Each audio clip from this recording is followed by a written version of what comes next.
쿠퍼가 내년에 새롭게 만드는 리더십 과정 이름이 F4K라고 F4K. 하는데, 네, F4K에 대해서 많이들 낯설 것 같아요. 네. F4K가 무엇인지 혹시 간단히 네, 소개 가능할까요?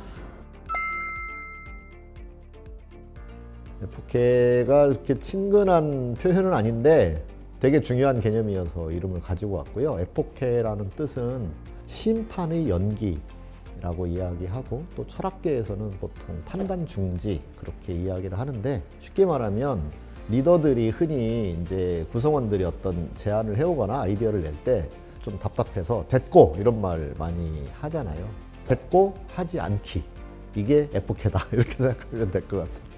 F4K를 사전에서 찾으면 심판 중지라고 많이 되어 있는데, 쿤은 심판 연기라는 표현을 계속 쓰시는데, 네, 심판의 혹시 연기라고 하는 이유가 특별히 있을까요?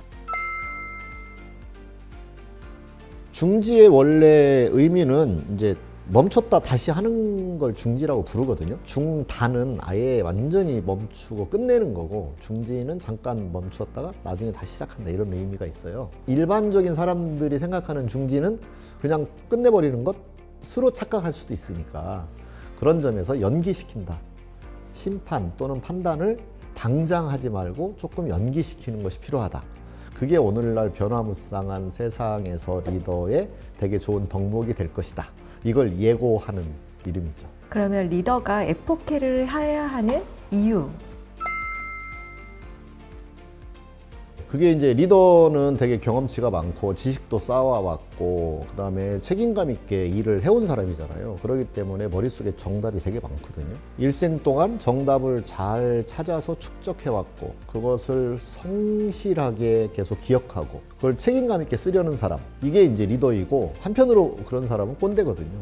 그래서 오늘날 계속 바뀌잖아요. 세상이 너무너무 변화무쌍하게 바뀌니까 구성원들이 일선에서 일하면서 경험하고 느끼고 기대하는 것들을 좀 가감없이 우선 듣자, 그걸 우선 모아보자, 그런 의미에서의 판단 중지는 매우 중요하다, 그렇게 얘기할 수 있는 거죠.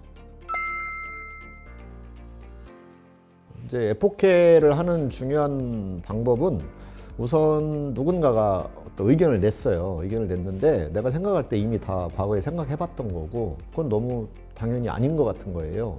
그런데 이제 구구절절 얘기를 하려고 하면, 그러면 이제 시간이 낭비되는 것 같고 효율적이지 못하니까 됐고 그러잖아요. 그랬을 때, 그때 리더가 할 수 있는 어떤 개입의 방법은 됐고 보다는 어떤 점에서 그렇게 생각하세요? 라고 물어볼 줄 아는 것. 근데 그게 훈련이 잘 안 돼 있어요. 과거의 나의 리더들은 나한테 항상 됐고 그랬고, 나도 그때 리더가 됐고 했을 때 리더의 말을 잘 귀 기울여서 새겨보면 리더 말이 옳았던 경험이 있고, 그러다 보니까 자신도 모르게 그런 과거의 리더의 모습을 닮아 있단 말이죠. 그러니까 잘 안 되거든요. 그래서 그 부분을 이제 전환하는 노력이 오늘날 리더들에게 되게 매우 필요하다. 그럼 F4K 과정을 들으면 리더분들이 그런 연습을 할 수 있겠네요. 그렇죠. 일단 잘 질문하는 거, 그다음에 상대방으로부터 의견을 구하는 거.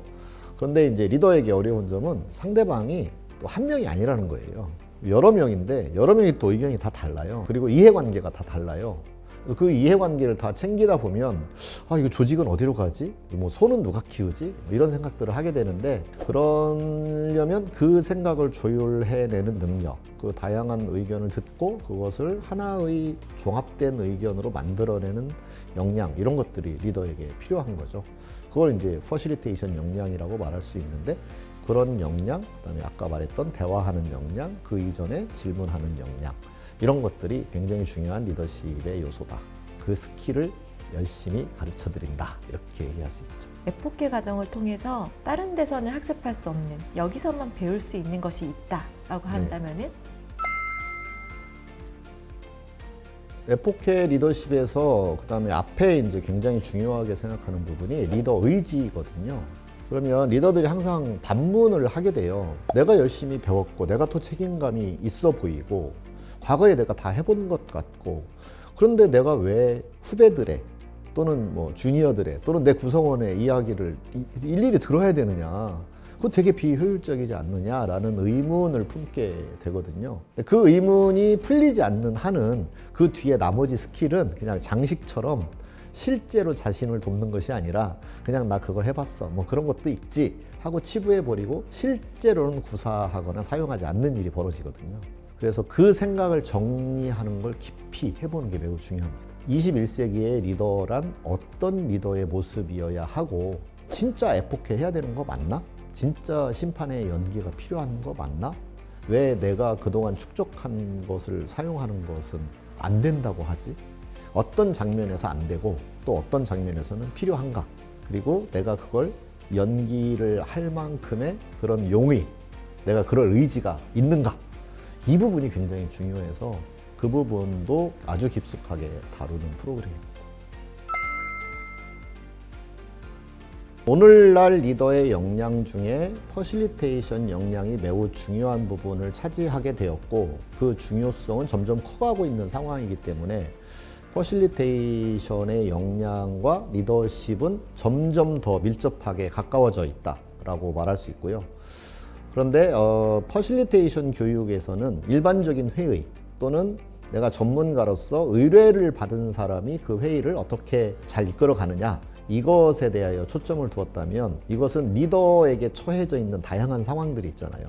성과평가도 해야 되고 그 다음에 때로는 업무 지시도 해야 되고 때로는 창의적인 것들을 이끌어내야 되고 때로는 서로 이해관계가 얽혀 있어서 갈등이 일어나고 있는 상황에서 그 갈등을 해결하기도 해야 되고 업무 분장도 잘 해야 되고 타부서와 협업도 잘 이끌어내야 되고 리더를 중심에 두고 일어나는 여러 가지 이슈들을 어떻게 잘 해결할 거냐 그런 부분들을 좀 더 초점을 맞추어서 다룬다 이렇게 얘기할 수 있습니다.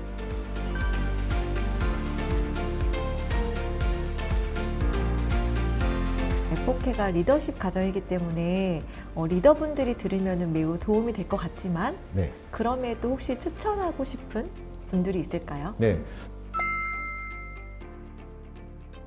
그러니까 요즘은 이제 어떤 지위상 어떤 리더의 위치에 있는 사람, 그 사람만 리더의 역할을 하는 것이 아니라 누구라도 프로젝트 리더가 될 수도 있고 또 어떤 제품에 대한 오너가 될 수도 있고 그래서 누군가 여러 명을 끌고 어떤 프로젝트를 진행하는 역할은 정말 이제 막 신규 사원이더라도 그 일을 해야 되는 경우가 많이 있거든요. 그래서 여러 명과 함께 일해야 되면서 그들을 이렇게 이끌고 가는 그런 역할을 하는 사람이라면 조직 내 지위상의 고하를 막론하고 에포케 리더십을 들어보면 도움이 크게 될 것이다. 그렇게 말씀드릴 수 있어요. 나의 고객이나 나의 협력사와 상대할 때에도 이 에포케 리더십은 매우 중요하다. 보통 우리 한국 사회에 갑을 관계 그런 말이 있잖아요. 근데 갑을 관계가 아니라 갑의 관계를 만드는 것이 매우 중요하기 때문에 그래서 항상 윈윈 게임을 만들어내는 것이 서로 협력할 수 있는 좋은 관계를 이끌어갈 수 있는 거잖아요. 그렇게 윈윈의 관계를 만들어내는 능력, 그게 에포케 리더십이다. 이렇게도 볼 수 있거든요. 요즘 MZ세대와 소통하기 어렵다라고 생각하시는 분, 그분들에게 되게 좋은 답이 될 거라고 생각을 해요. 그리고 내가 옳은데 상대방을 어떻게 내 옳은 것을 가지고 상대를 어떻게 이끌고 갈까라고 하는 생각을 가지신 분도 이 교육을 들으시면 좋습니다. 에포케를 통해서 리더십을 공부해보고 싶은 분들에게 교육에 대해서 한마디로 얘기를 해주신다면은? 한마디로 하자면 리더하기 싫은 사람이 리더하기 즐겁게 되는 프로그램이다. 이렇게 보시면 될 것 같습니다. 그건 에포케 리더십뿐만이 아니라 모든 리더십 프로그램이 같다고 생각합니다.